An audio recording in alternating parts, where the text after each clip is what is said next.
Salut Noélie, comment tu vas? Ça va et toi? Ouais, ça va, ça va. Je suis, content de t'accueillir aujourd'hui. On s'était croisés, tu m'as refait le petit bonhomme de chemin, mais c'était il y a au moins 3 ans, je crois, à La Rochelle quand tu avais organisé, un événement. C'est ça, il y a 3 ans, ouais, ça remonte. Ouais, ça date, ça date.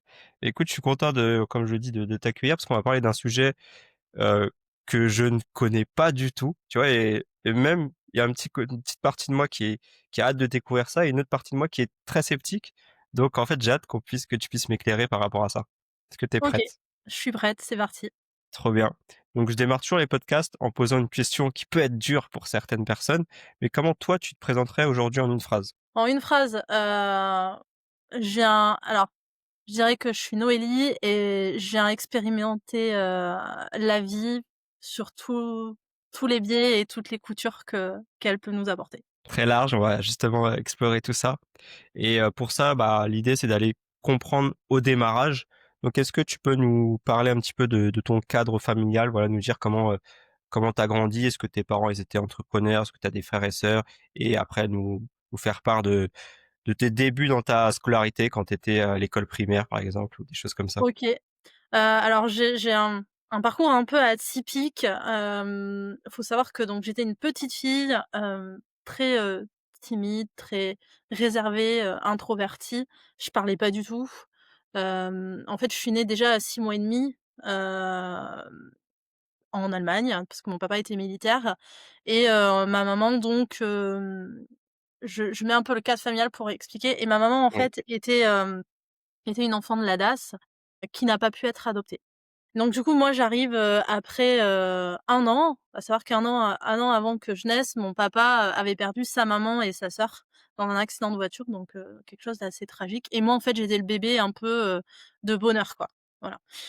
Pour mon papa, pour le côté de mon papa et côté de ma maman, vu que j'étais une fille, et qu'elle, elle avait été abandonnée, en fait, inconsciemment, elle voulait pas de fille.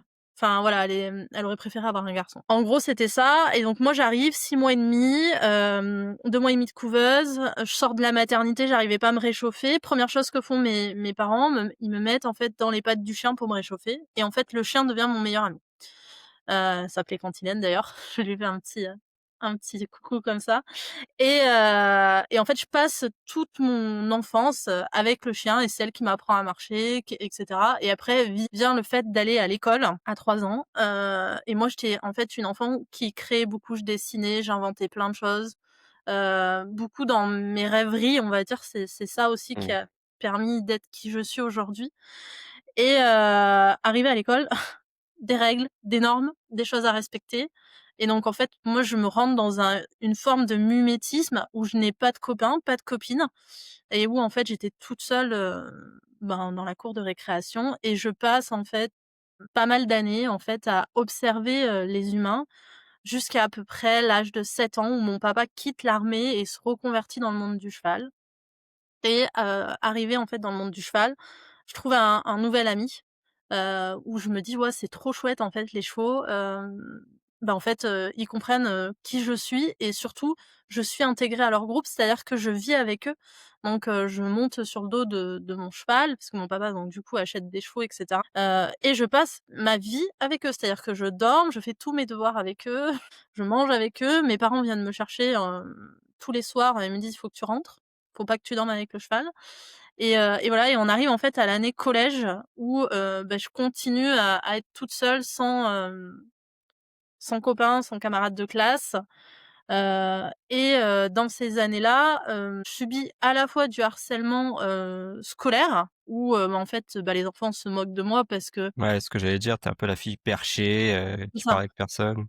C'est ça et surtout le comble du comble, ça c'est en fait que je voyais les comportements des enfants et je me disais: «Mais en fait lui il va pas bien».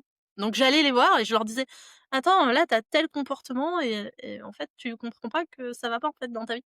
Donc voilà, en gros j'étais la fille, super perchée et il faut savoir aussi qu'à l'âge de 9 ans, par rapport au contexte familial, j'avais une meilleure amie qui me suivait et elle aussi, elle était aussi perchée que moi, donc c'était très bien et en fait, on a été ensemble, 3 ans de notre scolarité et en fait, après, comme nos parents ont déménagé et cetera, on n'était plus ensemble. Mais pendant ces 3 ans-là, en fait, j'allais chez elle avec son père et cetera et moi, j'avais ce ressenti, alors aujourd'hui c'est l'analyse que j'ai, mais j'avais ce ressenti de pas être aimée, par mes parents. Mon papa partait 6 mois de l'année à l'étranger, donc clairement je le voyais que 6 mois de l'année et donc en fait j'ai cherché un moyen d'être aimée et on pourra y revenir, mais dans notre inscription ADN, clairement on a intégré dans nos ADN que, le fruit de l'amour est égal à enfin que nous on est le fruit de l'amour et pour moi le fruit c'est quelque chose qui est féminin, masculin, c'est un rapport en fait, sexuel, on va dire ça comme ça et donc du coup, on a inscrit génétiquement parlant que l'amour est égal à, ce rapport-là de fruit de l'amour et donc pour aller chercher l'amour, j'ai été, attirée petit plus ou moins. Alors après je sais qu'il y en a qui vont dire: «Ouais, nin le viol et cetera, hein». Mais j'ai attiré en fait le fait d'avoir des attouchements et cetera à l'âge de 9 ans et du coup ça a aussi engendré dans ma vie, pas mal de choses. C'est-à-dire qu'au début, bah, pour moi c'était, naïvement, c'était la logique des choses, mais quand on avance après dans l'adolescence, on se dit: «Bah, attends, ce qui s'est passé, c'est pas, forcément, hem, on va dire, légal ou en fait bien vu dans notre société aujourd'hui». Sauf Mmh. que moi, je voyais en fait chez les animaux qu'un étalon qui a 15 ou 20 ans, peut saillir, une pouliche de 2 3 ans, ça pose aucun problème. Donc en fait, il y avait ce paradoxe-là où je me disais enfin, qui qui aujourd'hui a la vérité? Est-ce que c'est nous en tant qu'humains ou est-ce que c'est les animaux? Donc voilà, j'ai vogué en fait là-dedans pendant pas mal de temps et comme j'étais assez rejetée des humains aussi, et que moi j'ai créé ce rejet-là, à l'âge de 14 ans, mes parents se séparent et je me retrouve donc du coup entre, mes parents, dans leur divorce où ma mère en voulait énormément à mon père et mon père, savait pas trop comment, gérer la situation. Du coup, moi, je choisis d'aller vivre avec mon père et en fait, de là, s'installe une forme de mal-être avec le harcèlement scolaire et cetera, où en fait, je tombe dans: «J'ai plus envie de vivre». Ah oui. J'ai plus envie de vivre parce que, à quoi ça sert en fait d'être humain alors que, c'est que souffrance et qu'en fait avec les animaux je suis très bien. Et un jour, donc je me rappellerai toujours, c'était le 2 août, un jour, je traille mon cheval et là, gros accident de cheval, c'est-à-dire que je tombe, la jument me marche dessus, je prends à peu près une tonne 5 sur le ventre et je pars en hémorragie interne, donc j'étais tout le temps consciente et cetera. On part, à l'hôpital et arrivé à l'hôpital, on me dit: «Ben, opération d'urgence». On m'opère parce qu'il y avait une hémorragie interne, tension à 6 et ce qui se passe, c'est que, pendant cette opération, je fais ce qu'on appelle une expérience de mort imminente, donc je meurs, en fait, sur la table d'opération. Je fais un arrêt cardiaque de 3 minutes à peu près, 3 minutes 30 et pendant cet arrêt cardiaque, je vois les médecins, s'affréter autour de moi, commencer à essayer de me ramener et cetera et je vois la lumière et je passe en fait différents tunnels dans cette lumière qui font comme des aspirations et cetera et je me retrouve devant 2 personnes. 2 personnes étaient très lumineuses et quand j'arrive, elles me disent: «Bravo, tu as provoqué ta mort» et là je leur dis: «OK, bah, c'est très bien, je vais rester là en fait, parce que la vie sur terre, elle est pourrie et en fait, ici je me sens bien, je sens l'amour qu'il y a et cetera». Donc il faut s'imaginer quand même, en expliquant un petit peu ce qu'on peut ressentir, c'est les émotions sont multipliées par 10 000. Les couleurs sont pas ce qu'on peut voir sur terre et cetera et surtout on se sent bien, on sent plus du tout de douleur, on sent les émotions on va dire, que nous on met en négatif sont pas pareilles là-bas. Enfin, tout est différent et arrivé là-bas où je leur dis: «OK, je reste là-bas, c'est très bien», ils me disent: «Bah, en fait, ça va pas vraiment se passer comme ça, tu vas devoir choisir». Et là, je me disais: «OK, bah, on va choisir». Beh, le choix, il est fait. Et ils me disent: «Non, mais on va discuter». Et alors là, ça passe beaucoup de temps. Moi, j'ai eu l'impression d'y rester 3 jours là-bas, mais en fait, j'y suis restée, 3 minutes 30 quoi. Le temporel est pas du tout la même chose là-bas. Dans un premier temps, ils me montrent en fait si je repars sur terre, qu'est-ce qui va se passer? Donc ils me font voir mon futur et je m'aperçois où je fais des conférences, où je monte, une structure avec des chevaux et cetera et je trouve ça fabuleux, mais je dis: «Ouais, OK, mais j'ai la vie sur terre est pas du tout comme ça. Enfin, les humains, jamais ils arriveront à me comprendre et comment moi je peux faire?» Et ils me disent: «Bah, tu trouveras la solution». Donc ils me donnent pas du tout la solution, ils me disent: «Tu trouveras la solution». Et en fait, ça avait pas fait changer ma façon d'être. Je voulais toujours rester là-bas. Ils me disent: «Non, mais maintenant on va te montrer si jamais tu pars, qu'est-ce qui se passe?» Et là, ils me montrent mon père, à mon enterrement et cetera, ma mère et cetera. Et là, je peux pas expliquer ce qui s'est passé. Mais vraiment, il y a eu un déclic. On peut appeler mon âme ou j'en sais rien, on l'appelle comme on veut, a eu un déclic où je me suis dit: «Mais en fait, je peux pas, heu, ne pas vivre ce que je dois vivre sur terre. Je peux pas, en fait, démissionner de ce truc». Et donc là, je leur dis: «OK, je repars sur terre. Donc je suis repartie sur terre, voilà, je me retrouve réveillée, en fait, en salle d'opération et cetera. Là, le chirurgien vient en face de moi et me dit: «Bon, c'est bon, tout s'est bien passé, on a tout réparé et cetera», et je leur dis: «Non, ça s'est pas vraiment bien passé, je suis morte sur la table d'opération». Et donc là, je vois, en fait, le chirurgien se décomposer et après on n'a pas pu discuter parce que mon père est rentré, en fait, dans la chambre et on en est resté là. Et pendant 10 ans, grosso modo, alors à l'époque, j'avais 16 ans, donc c'était le début d'internet, donc on Mmh. n'avait pas forcément, en fait, toute cette, technologie, et toutes ces il y avait quelques témoignages, mais on n'avait pas accès facilement aux témoignages, et donc je passe 10 ans, en fait, à faire des recherches, à me dire: «Bah, voilà, qu'est-ce qui s'est passé? Pourquoi j'ai vécu ça? Comment ça en est venu? Qu'est-ce que c'est?» heu et cetera. Et en fait, je m'aperçois qu'on est beaucoup sur terre, on est à peu près 4 à l'avoir vécu, déjà, donc ça c'est une grosse, c'est quand même bien. Et je m'aperçois, en fait, que ma vie, se modifie petit à petit. Enfin, en tous les cas, moi, mon état d'esprit se modifie. C'est-à-dire qu'au début, bah, je me suis dit: «Chouette, les humains, ils ont tous changé». Je suis retournée à l'école et je me suis dit: «Non, en fait, les humains, ils ont pas changé». Et là, je me suis dit: «OK, bon, pour le moment, les humains, je vais les écarter». Donc là, j'avais 16 ans, j'étais en plein études, je faisais toutes mes études dans le monde du cheval et cetera, et j'ai écarté un peu les humains. Je me suis dit: «OK, mais là, maintenant, je vais vraiment étudier l'animal, mais dans plus précisément possible». C'est-à-dire que j'avais une vision globale du comportement de l'animal, mais c'était une vision qu'on m'avait donnée. Même si j'avais eu des observations et cetera, il y a des choses où j'avais pas mis de mots. Et par contre, je me suis passionnée, moi, sur le comportement de l'humain, mais préhistorique. C'est-à-dire qu'aujourd'hui, on a 500 000 ans d'hommes de Cro-Magnon et 12 000 ans, on va dire, de sociabilisation. Et j'ai Ouais. étudié ces 500 000 ans, en fait, de Cro-Magnon, et j'ai tout matché avec entre l'animal et l'humain. Comment nous on est et comment l'animal est. Donc à l'âge de 16 ans, je continue mes études, je finis par avoir un bac pro. Sortie du bac pro, je continue à travailler, en fait, dans le monde des chevaux de course. Donc c'est vraiment les chevaux de haute performance, c'est eux les athlètes, mais voilà, nous on est dessus, donc on doit préserver, en fait, leur santé et cetera. Petite question d'ailleurs par rapport à ça. Le fait que tu choisisses, des études, on va dire très nichées, est-ce que, tes parents, ils avaient des appréhensions par rapport à ça ou tu avais une totale liberté, à ce niveau-là? Alors j'ai eu les 2 parce qu'en fait mon père était complètement open que je fasse ça, et ma mère, elle me voyait secrétaire. Donc OK. on n'était pas du tout sur le même, le même délire, et du coup c'est pour ça aussi que j'ai été vivre avec mon père parce que j'avais plus de liberté et que je savais, en fait, que je pouvais faire ce que je voulais. Voilà, donc pendant toute mon adolescence, même mon enfance, ça a été très conflictuel avec ma mère, même pendant un temps j'ai arrêté de lui parler. Mais une, une femme ou une fille s'identifie beaucoup à sa maman parce que, ben, on reste, féminine, quoi, et du coup, on a besoin d'avoir une image de féminité. Et à l'époque, moi, j'avais personne d'autre en image de féminité à part ma jument, donc c'était très, très, court, quoi, le truc. Ouais, ouais, ouais. Et donc du coup, je pars faire, donc salariée en tant que chevaux de course, donc je monte 5 chevaux par jour, sur 6 jours sur 7.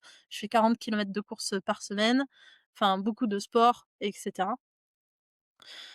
Sauf qu'à l'âge de, 21 ans, grosso modo, heu, tout s'effondre pour moi, parce que, le médecin me dit: «Faut arrêter le sport de haut niveau. C'est plus possible, vous en fait, vous pouvez pas, votre corps est en train de s'user physiquement parlant». Et là, je me dis: «Bah, qu'est-ce que je fais?» Enfin, j'ai construit toute ma vie, en fait, sur Il te le dit parce que par rapport à l'épisode qui s'était passé, à 16 ans ou de manière globale parce que, tu avais, certains je sais pas, certaines blessures, certains traumatismes?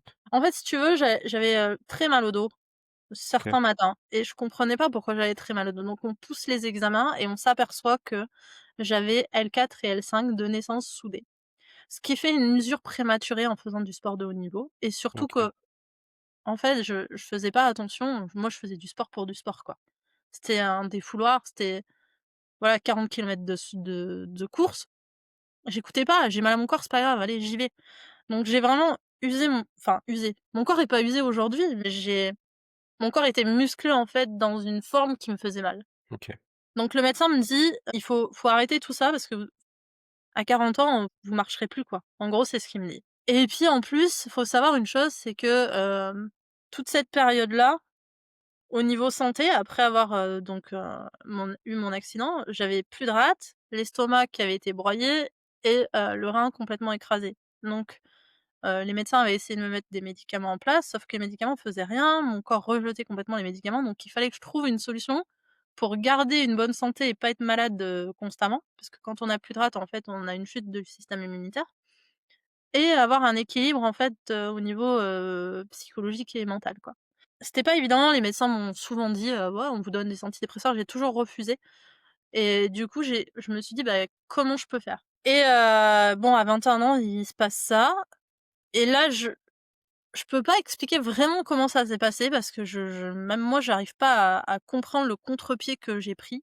Parce que clairement, j'aurais pu continuer dans le domaine animalier, enfin, voilà, j'aurais pu devenir biologiste, enfin, peu importe, mais je continue un petit peu dans le domaine animalier et un jour, on me fait une proposition, pour devenir commerciale et je dis: «OK», je le fais. Sauf que moi, je connaissais rien en l'humain, quoi. Enfin, clairement, c'était pas mes études. Heu, enfin, par rapport à mon vécu, j'avais pas beaucoup d'amis. Les seuls amis que j'avais, c'était, mes chevaux et peut-être, quelques humains avec qui, voilà, je faisais, mais j'avais pas enfin, on va dire les codes sociaux humains, je les connaissais pas bien, quoi. Et donc, je fais, je 1er boulot que je prends, salarié aussi, je vends des télés à 6 000 €. Donc fallait faire du porte-à-porte, taper aux portes. C'était pendant la TNT là, quand ils ont sorti la TNT. Mmh. On arrivait, on leur disait que leur télé était foutue et on leur vendait la télé à 6 000 €. Bon, au début, ça a été très compliqué. Je comprenais pas en fait, comment on pouvait vendre. Enfin, fallait apprendre un truc par cœur.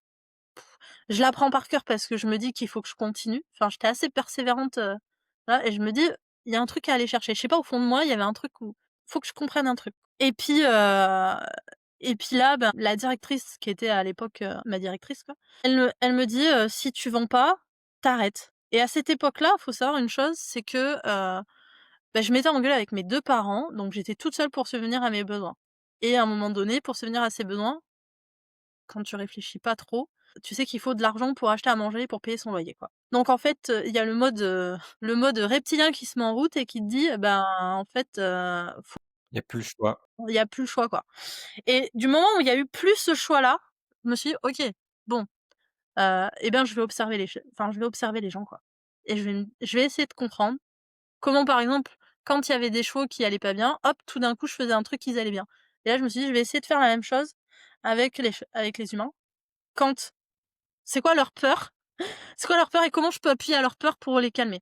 Et du coup, je comprends qu'en fait, la vente, c'est tu à la peur, tu rassures leur peur et ils achètent. Et là, je me dis: «Chouette, c'est trop bien, quoi». Sauf que moi, en fait, quand je rentrais chez moi le soir, après avoir fait ça, c'était enfin, je trouvais ça ignoble de faire ça et en fait, je pleurais. Ça a duré 1 an l'histoire où je pleurais tous les soirs et je me disais: «Mais je peux pas comprendre ça». Mais en fait, il y avait que ça qui me faisait rester dans: «Je peux manger, je peux payer mon loyer», du coup. Oui. Ça a duré 1 an l'histoire. Pendant cette année, j'ai eu des fortes douleurs à la gorge et cetera et le médecin me dit: «Ben, vous avez peut-être un cancer de la gorge, quoi». Et là, je me dis: «Mince, on fait comment? Enfin, si j'ai un cancer de la gorge, qu'est-ce qui va se passer? C'est la maladie, c'est».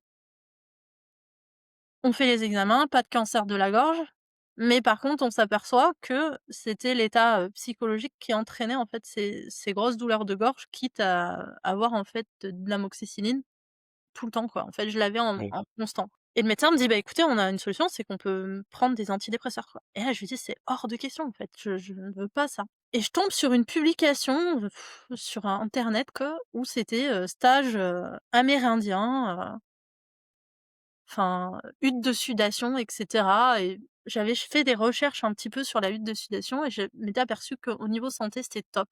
Donc je pars faire ce stage, je paye 350 balles que je n'avais pas à l'époque, mais je trouve les 350 balles. Je pars faire ce stage d'huile de sudation et le mec donc il nous fait nous présenter, puis il me donne le rôle de nourrir le feu, donc mettre du bois dans le feu. Je regarde, je dis: «Pardon, mais moi je suis venue faire la huile de sudation en fait, je suis pas venue, nourrir le feu». Et on fait cette hutte de sudation. Première journée, j'étais en colère parce que, ben, il me faisait nourrir le feu, quoi, observer le feu. En plus, il pleuvait, enfin, j'étais dehors, j'étais trempée, enfin, le truc de fou, quoi. Le soir, il vient me voir, il me dit: «Qu'est-ce que tu retiens de cette journée?» Ah bah, je dis: «Je retiens que c'était pourri, quoi, il pleuvait, je me suis caillée, j'ai dû mettre, les bois là dans ton feu, voilà, moi je veux aller en hutte de sudation, quoi». Il me dit: «OK, tu reviens demain et tu referas la même chose». Voilà. Sympa. Je regarde, je dis: «Mais c'est pas possible en fait, enfin moi j'ai payé 350 balles pour aller faire la hutte de sudation en fait». Il me dit: «Non, non, mais tu reviens demain et tu fais la même chose». Je rentre chez moi, je dis: «C'est mort, j'y vais pas demain quoi». Perdu pour perdu les 350 balles, c'est pas grave. Et je passe la soirée en fait à ruminer ça et le matin je me lève et je me dis: «En fait, attends, j'ai mis 350 balles donc j'y vais». En fait, je vais aller vraiment comprendre pourquoi j'ai mis 350 balles dans un truc en fait où aujourd'hui, ça convient pas. Deuxième jour, j'arrive là-bas, donc il me remet à faire le nourrissage du bois là. Et toute la matinée, pareil, enfin très énervée et cetera.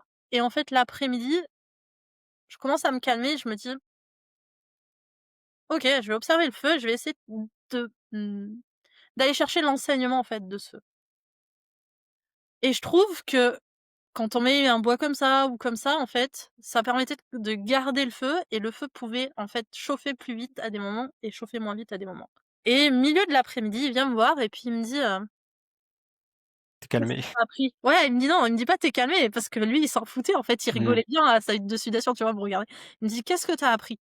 Et là, je lui explique qu'en fait, je comprends que la vie est comme un feu, que plus on va mettre, de l'essence dans le feu, plus il va brûler vite et moins on va mettre de l'essence, moins il va être préservé et on va avoir un feu moyen, mais qui fait exactement la même chose. Il dit: «OK, c'est bon, tu peux aller en hutte de sudation».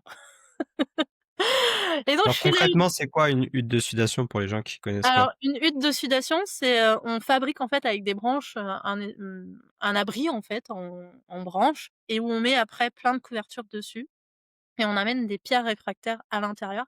Ça fait une chaleur qui arrive à peu près à 40-45 et en fait on part dans cet abri-là où on va suer, énormément et on fait en fait des rituels, amérindiens, chamaniques, peu importe comment on les appelle. Et en fait, ces rituels-là permettent de purifier le corps, d'augmenter aussi le système immunitaire, et cetera.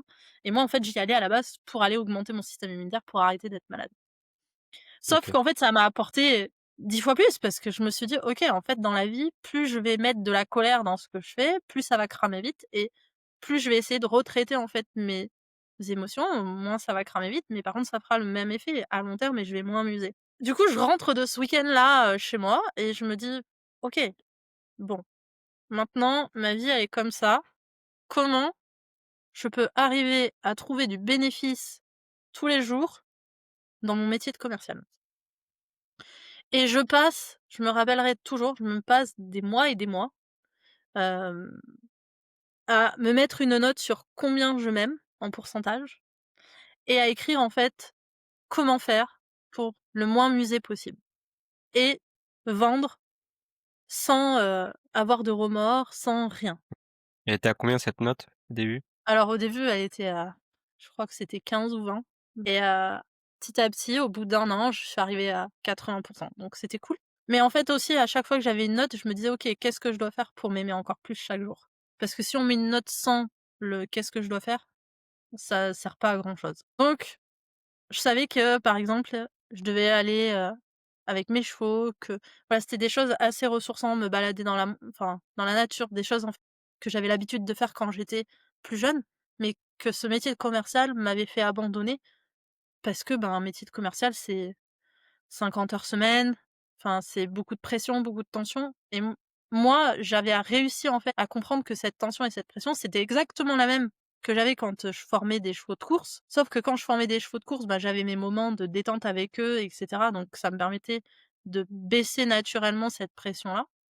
Alors que dans le commerce, je la baissais pas naturellement parce qu'en fait, j'avais oublié cette part-là de moi. Et donc je fais ça, je me reforme aussi à un moment donné, en commerce. Je fais une formation en commerce pour aller vers les professionnels, donc ça, je devais avoir 25 ans, quelque chose comme ça. Ouais. Parce que, bah, le particulier, c'est cool, mais voilà, j'avais fait un peu le tour. Tu réussi quand même à vendre des télés à 6 000 balles alors? Ouais, ouais, j'étais la meilleure de la meilleure même. Punaise, 6 000 € quand tu penses qu'aujourd'hui, une télé ça coûte que dalle maintenant? Ouais. Ouais, ouais, mais bon, c'était enfin Faut s'imaginer en fait que j'avais compris aussi que quand on vendait une télé à 6 000 €, il y avait aussi une certaine classe sociale et une certaine, un certain avatar client. Voilà. Mmh. Ça, je l'avais pas compris dès le début, c'est après quand j'ai monté mon entreprise, j'ai dit: «Ah ouais, OK, en fait, il y a un avatar client qui» enfin voilà, où les gens étudient et cetera et je me moi, je savais quand, la personne me disait les clients et dans quoi ils travaillaient, je savais si j'allais vendre ou pas. Si je savais que j'allais pas vendre, je me disais: «Ouais, bon allez, j'y vais pour le fun et on verra. Si je vends, c'est cool, si je vends pas, tant pis». Mais du coup, c'est enfin voilà, je savais en fait à quel moment je pouvais vendre ou pas. Et du coup, je pars en professionnel, donc là, je ouais, j'essuie quelque chose. Je me retrouve dans des entreprises où à chaque fois j'ai la problématique avec les patrons, enfin voilà, souvent c'était des hommes. À 28 ans, j'ai ma fille, où là j'ai une grosse question existentielle de: «Je veux pas être comme ma mère». Donc là, je travaille beaucoup sur, hem c'est OK, c'est une fille, mais je la veux vraiment, donc je refais pas le schéma familial, heu, de je la rejette et cetera. Je me mets une pression de fou. À cette période-là, même de la laisser chez la nounou, ma fille, c'était très compliqué. Et en fait, du coup, ce qui m'a permis, on va dire, de passer là-dessus, c'est que je me reforme en sophrologie, kinésiologie, médecine chinoise et cetera et je m'aperçois, en fait, que tout ça, je peux le combiner avec mon boulot et à l'époque aussi, j'achète le lieu que j'ai aujourd'hui, avec une maison et 14 hectares et je commence à monter, mon entreprise avec mes chevaux. Donc je mets quelques chevaux, je fais venir des gens comme ça et à côté, je suis salariée et je passe quasiment 6 ans comme ça. Je finis mon boulot de salarié en centre de formation, en transport et logistique, pendant 4 ans, où là, je fais pareil. Je me dis: «OK, mon client, il a besoin de quoi et à quel moment il est disponible?» Parce que dans le transport routier et la logistique, les gens, si tu y vas à 11 heures, c'est mort. Ils ont autre chose à faire, les patrons, que recevoir un commercial. Donc moi, j'y allais à 5 heures du matin et en fait, la première année, je refais mon réseau. J'arrive à faire 1 million de chiffre d'affaires en plus de l'année d'avant, l'entreprise que je bossais. Et après, en fait, je m'aperçois que les 3 autres années que j'ai faites, mais j'en glandais pas une, en fait. Parce que les clients, ils avaient compris que moi j'étais cool, que je les appelais à 5 heures du matin, j'allais boire le café, je leur demandais leurs besoins et en fait, je leur faisais leur tableau et cetera. Et à côté de ça, en fait, du coup, je monte mon entreprise avec mes chevaux. Donc au début avec, un élevage de chevaux, je faisais venir des managers petit à petit en médiation animale et cetera.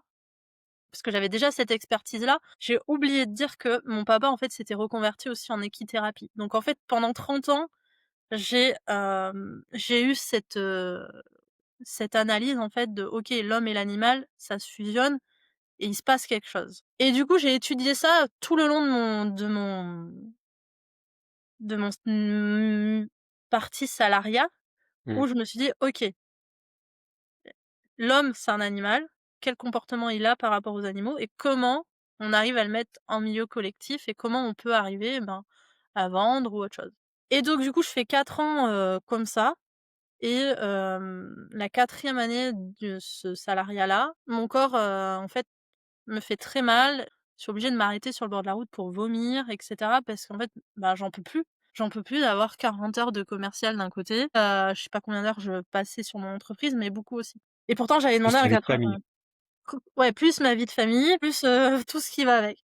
Et pourtant j'avais demandé un 80, mais au final, c'était très compliqué pour moi. Et là, je me dis: «Ben, faut faire un choix.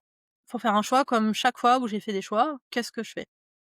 À l'époque, je gagnais quand même 3 000 € par mois, j'avais mon entreprise qui fonctionnait bien, donc en fait, je devais tourner à peu près à 5 000 € par mois de salaire. En gros, je pouvais rénover ma maison tranquille et cetera. Et puis en fait, tout ce que j'avais fait, 10 ans avant, ça revenait à moi. Je me disais: «Mais non, en fait, c'est les animaux ma vie, enfin, OK, on peut c'est les humains, mais c'est beaucoup les animaux, en fait».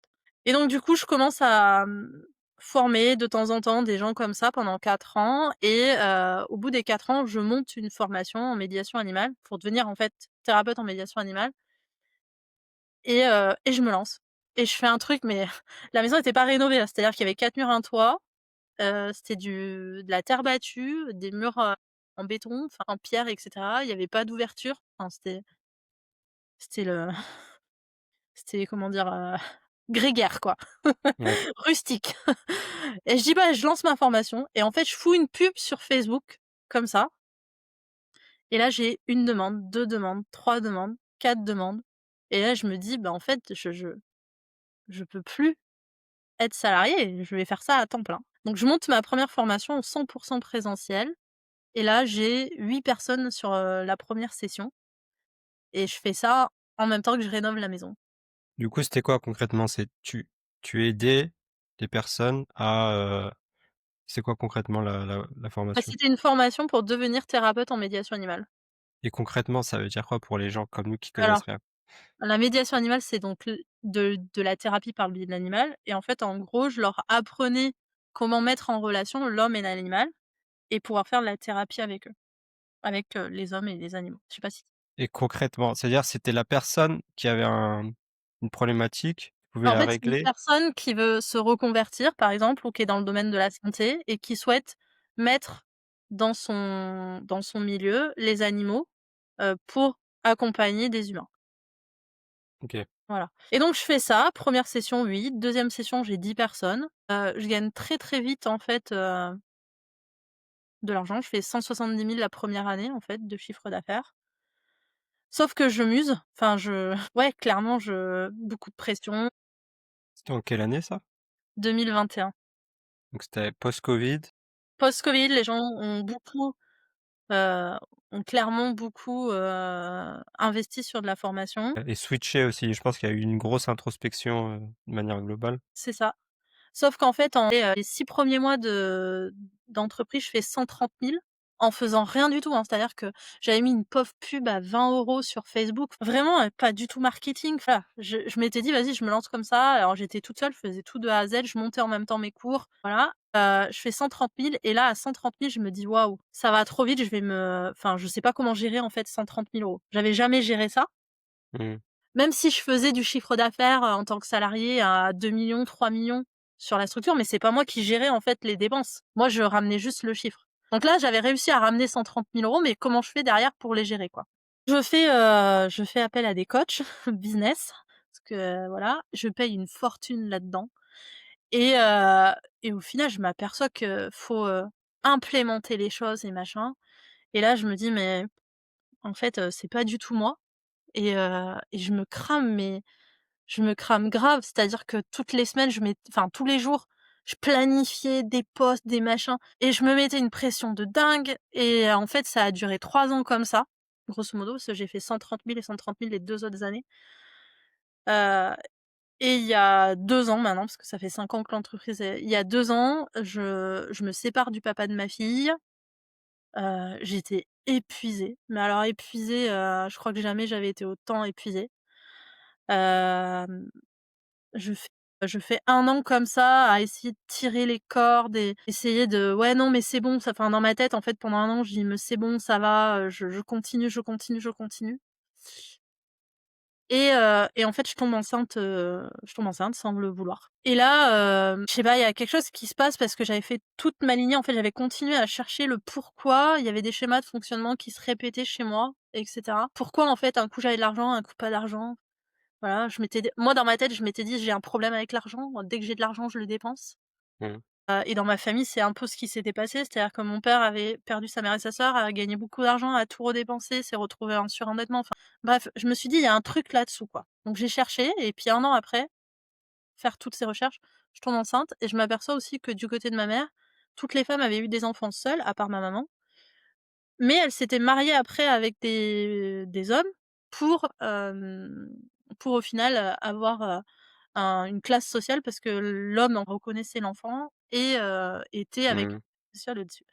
Et là, je vois ça et je me dis: «Non, c'est pas possible. Moi, je veux pas refaire le même schéma familial». Et puis en plus, la personne avec qui, j'étais se barre sans aucune, enfin sans aucune explication, rien du tout, quoi. Il se barre et point OK. final, plus de nouvelles, quoi. Et là, je me dis: «Je peux pas faire un enfant seul, c'est pas possible». J'étais épuisée. Et il le savait du coup l'arrivée du Ouais, deuxième. ouais, il le savait, ouais, ouais, il le savait. J'étais épuisée, j'étais seule, j'avais ma fille à gérer, mon entreprise qui financièrement était compliquée. J'ai dit: «Bon, bah, je garde pas». Donc je décide d'avorter.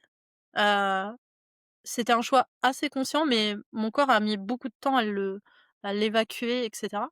Parce que j'ai un bout de placenta qui est resté, enfin bref, j'ai fait tout un travail là-dessus. Et pendant 1 an, j'ai sur la dernière année là, j'ai galéré. Je me suis dit: «Ah, en fait, ce que je fais, ça vaut pas le coup, j'arrête tout, j'arrête pas, je recrée des formations, Bref, c'est ma faute, c'est la faute du marché, c'est voilà, j'ai passé un an à dire voilà et en fait, au final, il y a à peu près 4-5 mois, je me pose et je me dis: «Faut que je trouve la solution». Donc là, je passe des heures et des heures et des heures et des heures avec mes animaux, ce que j'avais pas fait depuis au moins 4 ans et je note en fait toutes mes pensées sur un cahier et au bout de, allez, un bon mois, je relis toutes ces pensées, je les organise en fait et je m'aperçois qu'en fait, toute cette année qui était assez galère, assez, dans le chaos et dans le down, je m'aperçois qu'en fait, j'avais besoin de cette année-là pour me reposer, en fait. Parce que, j'étais épuisée, épuisée de cet entrepreneuriat, épuisée de tout ce que le marché nous donnait dans ce marketing, heu, épuisée de tout ça, en fait. Et je m'aperçois d'une chose, parce que bien souvent et je enfin, j'aimerais bien mettre le point d'honneur là-dessus, c'est que bien souvent on nous dit qu'on a un problème avec l'argent, mais en fait je me suis aperçue que c'est pas ça du tout. C'est-à-dire que pendant cette année-là, je peux pas dire que j'avais pas d'argent, c'est pas vrai. J'ai toujours mangé à ma faim, j'ai trouvé des solutions pour garder ma maison. J'avais pas de problème d'argent, en fait. OK, j'avais pas 10 000 € sur mon compte, même c'était même l'inverse, j'avais moins 10 000. La banque est venue faire des recouvrements à mai et cetera. Mais en fait, à chaque fois, j'arrivais à trouver une solution et surtout, dès que j'avais plus d'argent, par exemple, parce que je pouvais pas m'acheter à manger et cetera, il y avait quelqu'un qui m'achetait une séance et du coup, j'avais 60 € pour aller faire un panier de courses. Donc en fait, je me suis dit: «J'ai pas un problème avec l'argent». Enfin, j'ai discriminé ça, en fait. Je me suis dit: «Non, en fait, ça, c'est une croyance de croire que j'ai un problème avec l'argent». Mmh. Et je me suis plutôt posé la question sur: «C'est quoi le problème et où est-ce que quand j'avais de l'argent, quelles personnes m'entouraient et comment moi j'étais?» Je me suis aperçue d'une chose, c'est que j'étais entourée souvent de femmes quand j'avais de l'argent et j'étais entourée d'hommes quand je perdais de l'argent. Et là, je me suis dit: «OK, je commence mieux à comprendre, en fait, les 2 facettes homme-femme» et surtout, je me suis posé la question, c'est: quelle part de moi masculine je refuse? Quoi dans le masculin me fait que je fais ces comportements-là, quoi? Et je fais un gros travail là-dessus et bizarrement, depuis 4 mois, je fais plus du tout de marketing. Je dois poster, de temps en temps sur Facebook quand j'en ai envie ou sur TikTok. Je fais pas du tout de pub, payante ou quoi que ce soit et en fait ça fonctionne. Mais par contre je le fais à mon rythme. Je le fais à mon rythme. Je veux aujourd'hui passer du temps à me dire: «OK, comment je peux devenir performante avec le moins d'actions possible?» Ouais. Voilà. Et ça c'est ma leitmotiv de tous les jours, de me dire: «OK, quel choix je fais consciemment qui me permet, bah, bien sûr d'échanger mon travail par du monétaire, mais qui m'use pas surtout». Et je pense que chaque personne a un devoir d'aller chercher sa valeur, un devoir d'aller chercher, son fonctionnement, apprendre à se connaître avant de vouloir, en fait, aller péter tous les scores, à 1 million d'euros ou je sais pas trop quoi. Parce que ça, c'est des gros fantasmes qu'on nous a mis dans la tête. Moi aussi, j'avais ce super fantasme de ma mon entreprise va faire 1 million d'euros. Mais si mon entreprise a fait 1 million d'euros et que j'en dépense en fait, 900 000, bah, il me reste pas grand chose, quoi. Clairement, ouais. Donc en fait, aujourd'hui, je me dis: «Bah, je peux faire 100 000, mais s'il m'en reste 90 000, en fait, c'est quand même plus sympa». Concrètement, aujourd'hui, c'est quoi un petit peu la stratégie marketing que tu as en place pour justement, avoir cet équilibre-là? Concrètement, j'ai pas pris de stratégie, écrite, voilà. Je me suis noté 3 objectifs à faire. 1, c'est, travailler 2 heures par jour. Alors quand je dis travailler, bien sûr que quand je donne mes cours, il y en a qui vont voir ça comme du travail, mais pour moi, c'est pas du travail parce que c'est quelque chose qui me nourrit. Donc déjà, faut définir, heu, qu'est-ce qu'est le travail pour nous? Donc moi, le travail, par exemple, c'est la comptabilité, le juridique, enfin tous les trucs chiants, en fait, que j'aime pas faire. Faire les papiers, ranger, enfin voilà. Même mon ménage pour moi est du travail, par exemple. Voilà. Donc en fait, j'ai catégorisé déjà toutes les tâches qui me demandent de l'effort. Qui pour moi, l'effort est égal à un travail. Et après, je me suis dit: «OK, les autres facettes, c'est en fait du plaisir et de l'épanouissement». Et donc du coup, ça, j'ai noté objectif travailler 2 heures par jour. La deuxième chose, c'est continuer de lire et d'écrire et d'essayer de comprendre, en fait, mon fonctionnement. Ça, c'est un autre objectif. Alors c'est sûr, on va me dire: «C'est pas du marketing», mais en fait, pour moi, c'est vraiment du marketing parce que plus on va observer, plus on va analyser, plus on va se comprendre, plus quand on va écrire et qu'on va poster, par exemple, ou même quand on va faire une vidéo, ben, on a du contenu et on peut le dire et on peut partager, en fait, ce qu'on a capté. Et ça, trop peu, enfin, bien souvent, on va nous donner des posts, «Parle sur la procrastination», machin et tout. Ouais, OK, mais en fait, si toi, tu l'as pas vécu, si tu as pas commencé à analyser, si tu as pas fait des choses, si tu as pas expérimenté, bah, au final, ce que tu dis, c'est du truc, réchauffé, quoi. Ouais, Donc voilà, pour moi, ça, c'est aussi important, c'est des heures, en tous les cas, dans mon planning que je me suis mis. Alors bien sûr, alors moi je suis quelqu'un qui ne planifie pas jour par jour. C'est-à-dire que je me mets 3 objectifs dans la semaine ou dans la journée et ces 3 objectifs-là, je dois le faire avec mon ressenti et comment j'ai envie de le faire. Et si je les fais pas, c'est conscient. C'est-à-dire que si par exemple, j'avais rien envie de faire la semaine, une journée ou une semaine et que je me dis: «Bah, je me pose devant ma télé parce qu'en fait j'en ai besoin», je le fais. C'est-à-dire je m'écoute aussi énormément. Ça aussi, c'est une forme de stratégie pour moi. C'est-à-dire que oui, on s'écoute. Alors après, bien sûr, il y a aussi, alors je me suis quand même mis un objectif de monétaire parce que pour moi, c'était important. C'est-à-dire, je me suis dit: «Voilà, dans 2 ans ou dans 1 an, je veux faire 250 K». Ça, c'est mon objectif. Mais après, comment j'y arrive, en fait, je m'en fous un peu. J'ai pas pris mon OK, agenda et je me suis pas dit: «Là, il faut que je fasse ça, là, il faut que je fasse ça, là». Je sais que voilà, je me suis dit 250 000 fin 2026, mais d'abord, on va analyser toute la phase. Enfin là, je suis sur la période où j'analyse toute cette phase et comment le marché fonctionne, comment moi je fonctionne aussi et comment je réagis à ça. Parce que je pense qu'aujourd'hui, ce qui nous fait perdre en productivité, c'est notre surréaction. C'est-à-dire que ouais, si j'avais surréagi, je pense qu'aujourd'hui, j'aurais plus ma maison. Point. Parce que la surréaction aurait été de suivre la banque qui me dit: «Mais madame, là, faut vendre parce qu'en fait, vous êtes à moins 10 000, vous êtes 300 000 € de vous avez 300 000 € d'emprunt sur votre dos, vous êtes toute seule et il y a plus d'argent qui entre». Et moi, j'aurais dit: «Non, je vends pas parce que ce lieu-là, c'est ma valeur, c'est quelque chose que j'ai monté et je sais que ça va marcher». Et au fond de moi, ça, c'est un peu mon aspect têtu, mais je sais que ça va fonctionner. Et du coup, je me suis plutôt posée, je me suis dit: «OK, comment aujourd'hui je peux valoriser ce lieu et je peux valoriser mes connaissances?» Et du coup, à chaque fois, je vais être dans ma créativité, je vais créer quelque chose, je vais le lancer, ça fonctionne pas, peu importe. Mais par contre, je note à chaque fois quand ça fonctionne et je note à chaque fois quand ça fonctionne pas. Et après, tous les mois, je fais une analyse de ce qui a fonctionné, ce qui a pas fonctionné et j'avance en fait dans ma stratégie comme ça. OK. Depuis le début du podcast, tu as mentionné beaucoup de fois le terme «observer» et je pense que ça vient un petit peu, jouer sur ce que tu viens de dire juste avant qui est, la surréaction. On est toujours dans l'action et avec les réseaux sociaux qui nous poussent de plus en plus à suivre un schéma, préétabli. Ce que j'aime bien, c'est justement avoir cette sorte d'observation. Comment toi, factuellement, ça se matérialise? Tu as ce besoin de ce que j'entends d'être proche des animaux pour t'aider dans cette réflexion?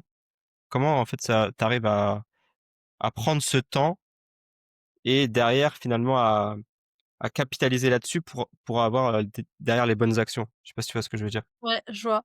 Hem, je peux faire un exemple. Il y a, ouais, dans l'année, alors je peux pas resituer, mais je crois que c'était en février ou mars, quelque chose comme ça, ou peut-être septembre-octobre l'année dernière. À un moment donné, alors, on a tous des blessures, on a tous des traumas qu'on s'est créés et souvent on nous dit: «Il faut guérir ces traumas-là» et moi donc j'ai le trauma du rejet et en fait, à un moment donné, hem, j'ai observé en fait les animaux de comment ils se rejettent entre eux et en fait, je me suis aperçue que quand un animal il est rejeté, derrière il fait une action, soit individuelle, soit collective pour être leader. C'est un truc hyper, simple, mais on voit quand un animal se fait rejeter, il va réfléchir en fait à: «Tiens, bah, est-ce que je dois pas emmener le groupe à aller boire ou aller manger? Ou est-ce que, bah, je dois faire une action tout seul et moi je vais dans une autre parcelle parce que, bah, je vais peut-être trouver un groupe, où je vais pouvoir être leader ou autre». Et je vais le rejoindre avec le marketing et ta question, c'est-à-dire que je pense qu'on a tous, des clients, phares et il faut aussi, observer en fait sa clientèle. Sauf que à chaque moment où on va, modifier en fait ses énergies, avancer avec, ses choix et cetera, on modifie en fait sûrement notre clientèle. Et aujourd'hui, par exemple, avant j'avais plutôt des personnes qui étaient en début de reconversion, même qui savaient pas du tout ce qu'elles voulaient et cetera. Aujourd'hui, par exemple, ma clientèle, c'est plus des gens qui sont complètement en burn-out, détruits psychologiquement parlant, même schizophrènes et bipolaires et ces personnes-là, en fait, elles ont été au bout du bout des choses, quoi et là, je me dis que, ben, petit à petit, avec ce que j'ai vécu et cetera, ben, ma clientèle, elle s'est modifiée un petit peu et je pense que cette observation-là, on le fait pas assez quand on est à notre compte parce qu'on se dit: «Bah, tiens, notre avatar client, c'est ça» et on garde ça. En fait, tout bouge. Nous, on bouge, les clients, ils bougent, notre entreprise, elle bouge et si on prend pas le temps d'observer ça, ben, on se crame, en fait. Il y a une sorte d'agilité à avoir finalement, au quotidien, quoi. Ouais, alors après, quand tu te demandais comment je fais pour observer, souvent, ce que je fais, c'est que je note comme c'est moi qui ai mes clients au téléphone et ça, je veux le garder. Alors pendant un temps, je l'avais délégué et voilà, ça l'a pas fait du tout. Mais maintenant, aujourd'hui, je veux le garder et ça me permet, en fait, à chaque rendez-vous, je note comment l'état d'esprit des gens. Voilà et par exemple, je sais quelle personne va venir chez moi. C'est instinctif, je fais plus clairement, je dis aux gens: «Voilà, c'est quoi ta vie?» Je leur raconte ma vie, je leur dis: «Maintenant, est-ce que tu as envie? Tu viens faire une journée gratos chez moi, tu vois comment je forme, t'aimes pas, point final, en fait. T'aimes Mmh. pas? OK, pourquoi t'as pas aimé?»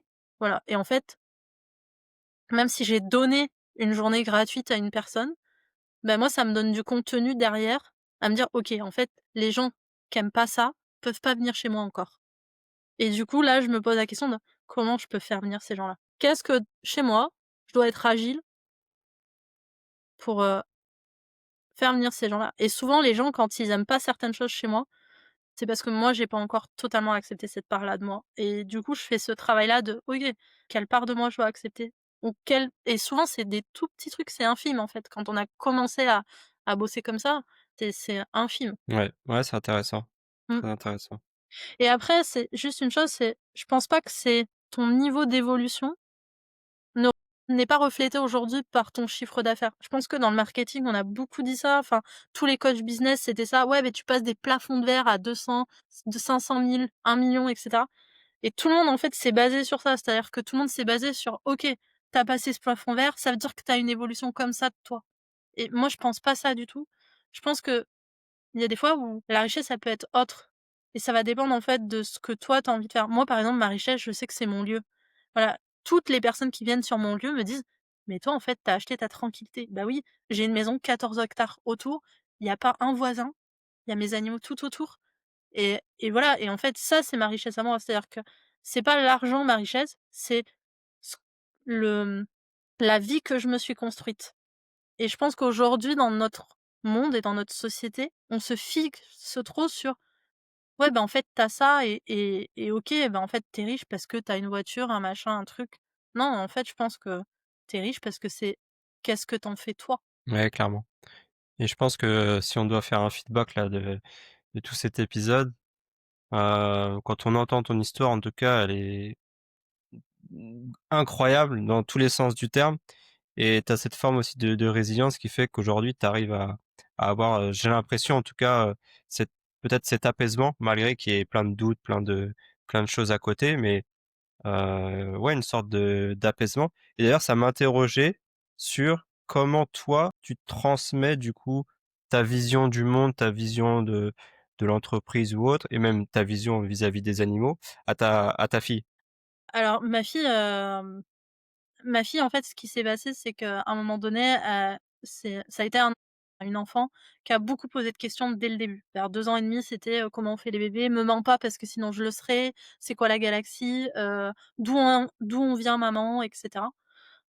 Donc en fait, dès le départ, j'ai commencé à lui expliquer. Elle me voyait lire beaucoup de livres là-dessus et elle m'a dit: «Ouais, mais moi maman, pour le moment, je sais pas lire». Je lui ai dit: «Bah, écoute, on va faire un truc hyper simple, c'est qu'on a des dessins animés qui est Il était une fois la vie et cetera, donc tu vas Mmh. commencer à regarder ça, puis après on en discute» et en fait, on a toujours des grandes discussions, philosophiques toutes les 2 où, elle me donne en fait sa vision aussi d'enfant et moi je lui donne ma vision moi et une chose que j'ai remarqué, c'est que souvent nous les adultes on a toujours notre petit, hamster dans notre tête qui vient nous rappeler, «Ouais tu es pas bien, non mais fais comme ça parce que sinon tu vas être jugé là-dessus» et cetera. Les enfants ils sont contre fous de ça. Et en plus, je pense que quand on leur laisse, en fait, cette liberté d'action, ils en ont encore plus rien à foutre. Et du coup, en fait, quand des fois je suis trop dans la merde, je dis à ma fille: «Écoute, maman, elle a ça, qu'est-ce que tu ferais toi?» Et le fait, en fait, qu'elle parce qu'en fait, l'enfant, il a une créativité qui est enfin, nous, notre créativité, on l'a beaucoup bridée. Alors que Oui. l'enfant, quand on le laisse faire, il a une créativité de fou. Et du coup, souvent, c'est ma fille qui m'a sorti de la merde, en fait. Parce qu'elle m'a dit: «Mais maman, mais il faut faire ça là, on fait un cirque, on monte un spectacle, on fait quelques vidéos sur YouTube et puis on va les monétiser». Et en fait, voilà, ils ont une chance, c'est qu'ils ont une culture aujourd'hui, nos enfants, de plein de choses que nous on n'avait pas et ils sont nés avec. Et nous, on n'est pas nés avec cette culture internet, hein. On est nés avec la télé, mais on n'est pas nés avec la culture internet et donc du coup, des fois, on est un peu buggés là-dessus. Alors que eux, c'est naturel en fait. Ils l'ont des petits, leur cerveau, il a déjà fait en fait ces schémas neuronaux. Et après sur l'expérience de vie, je te donne un exemple tout bête. Ma fille un jour elle arrive, en voiture, elle me dit: «Bon maman, pour faire de la médiation animale, il y a pas besoin de diplôme, hein?» Bah, je lui dis: «Non, aujourd'hui légalement parlant, c'est pas reconnu et cetera». Bon bah, ça sert à rien que j'aille à l'école quoi. Et là, je me suis dit: «Mince alors, déjà si on part comme ça va être la galère tous les matins en fait d'aller à l'école». Et je lui dis: «OK». Je dis: OK, je suis d'accord avec toi qu'il y a pas besoin d'aller à l'école pour faire de la médiation animale parce que c'est beaucoup d'observation, c'est de l'apprentissage de la psychologie, tu peux l'apprendre dans les livres et cetera». Je dis: «Ça, je suis OK avec toi». Je dis: «Par contre, aujourd'hui, l'école, elle t'amène à quoi?» Donc au début, elle me dit: «Non, mais c'est pourri, j'ai pas de copains et cetera». Non, mais je dis: «Elle te permet quoi? Elle te permet quoi, au niveau de ton école?» Et en fait, elle me dit: «Ouais, ben ça me permet d'apprendre, ça me permet de discuter avec les gens, ça me permet d'observer, ça me permet». Et du coup, elle trouve plein, plein d'avantages à aller là-dessus et elle me dit: «Ah, mais en fait, l'école, c'est cool, même si des fois, il y a des choses pas top». Et du coup, à ma fille, je l'ai vraiment éduquée et enfin, éduquée à: «OK, tu as une émotion, OK, cette émotion, elle te traduit quoi? Et comment tu peux faire pour évacuer cette émotion?» Et du coup, j'ai toujours donné une émotion est égale à une action. Et aussi, bah, OK, tu vois que là, c'est pourri, qu'est-ce que c'est le bénéfice derrière de ce qui est pourri? Et du coup, on a toujours travaillé comme ça et aujourd'hui, je vois, c'est une enfant qui est extraordinaire. Elle a une créativité de fou. Là, elle veut déjà faire une chaîne YouTube, par exemple, tu Elle a quel âge? Elle a 8 ans. Ouais, c'est bien, Mais des fois, ça nous dépasse aussi, hein, en tant que parents, parce qu'ils vont plus vite que nous. clairement, mais c'est bien de pouvoir le souligner. Je trouve que je le vois aussi avec ma fille à des degrés, différents, mais c'est vrai que parfois il y a un truc tellement simple quand nous, on n'arrive pas à les voir avec nos yeux, alors qu'en fait c'est en face de nous, quoi. Je pense que la simplicité, c'est ce qui a de plus important et c'est surtout définir sa simplicité. Moi, je passe des heures et des heures à définir qu'est-ce qui est simple pour moi et aujourd'hui, c'est ma stratégie, tu vois? Si tu me devais me dire: «Qu'est-ce que c'est ta stratégie?» Bah, je pense que ma stratégie, c'est ça. C'est de faire le plus simplement possible pour moi. Et si déjà, au moment de, par exemple, de faire une vidéo, je commence à ressentir de pas bien, qu'est-ce que je vais dire? En fait, ça sert à rien de le faire parce que oui, tu vas avoir deux trois clients, mais ces deux trois clients derrière, tu vas avoir de la merde et et après, il faut gérer la merde et c'est voilà, trop compliqué. Mais je pense que c'est bien de se rappeler de l'essentiel et d'éviter de vouloir absolument copier tous les gros infopreneurs du web qui prônent certaines choses qui sont pas forcément alignées avec qui on est et la vision qu'on a finalement de l'entreprise et de nous personnellement où est-ce qu'on veut aller. Donc finalement, c'est arriver à s'écouter et à trouver le bon compromis, quoi. Après, c'est sûr qu'il y a des règles. Enfin, en marketing, il y a des règles, on les connaît, mais je pense que quand on se connaît bien, on peut ne connaître ou pas connaître les règles. On arrivera toujours à voguer, en fait, dans ce milieu-là. Il y en a plein qui, aujourd'hui, y arrivent sans forcément avoir de super stratégie. Oui, clairement, hein. Voilà. Écoute, trop cool d'avoir pu, écouter ton histoire. Je suis quand même, enfin, j'avais un je me rappelais plus totalement effectivement de ton histoire de vie et encore une fois, je me répète, je trouve que hem, le mot sera pas juste, c'est pas le mot incroyable que je voulais dire, mais je trouve que, c'est très bien. Tu as eu, l'audace en tout cas de le partager. Ça pourrait tu aurais pu omettre, je sais plus comment on Omettre. dit. Omettre, voilà, tu vois, je suis fatigué.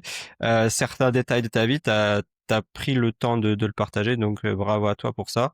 Parce que comme tu dis, il peut y avoir des gens qui se reconnaissent, qui ont ont vécu la même chose que toi, donc bah, bravo à toi par rapport à ça. Bah, merci. Hem On va finir du coup l'épisode par les petites questions en vrac. L'idée, c'est juste de répondre de manière spontanée, pour qu'on en apprenne un petit peu plus sur toi, sur ton quotidien. OK. Ça marche? Du coup, si tu prends un petit déj, tu plutôt salé ou sucré? Ça va dépendre de mon état, psychologique. Quand, Voilà, en ce moment, en ce moment salé, et quand, j'ai des émotions que j'arrive pas à évacuer, je vais être plutôt sucrée. logique. Ton film ou ta série préférée?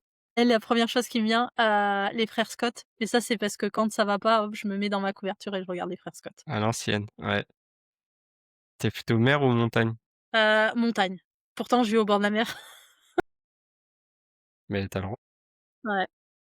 Heu, matin pour, méditer, soir pour travailler. Préfères lire un livre ou écouter un podcast? Ça va dépendre de mes humeurs.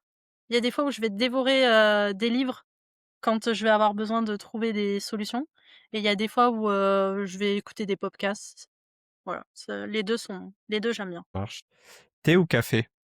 Ah, thé, café, ça me rend malade. Quand tu veux te détendre, sport ou canapé? Sport. Préfères travailler dans le silence ou avec de la musique? Ou avec tes animaux? J'aurais pu, changer Alors, la et question. avec mes animaux, clairement. Tu plutôt organisé ou freestyle? Freestyle, 200.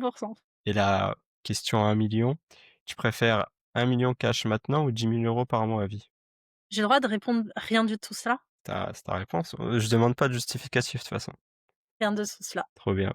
Écoute, on est, sur la fin de l'épisode. Encore une fois, ça fait 4 fois que je me répète, mais merci pour, ton partage. Est-ce que tu aurais un dernier message à faire passer? Soit rebondir sur un truc que tu as dit ou soit aborder, tout un autre sujet qui te tient à cœur? S'il y en a qui ont besoin, ils hésitent pas. Ils m'envoient un petit message et on peut échanger. Sur tous les sujets, je m'en fiche.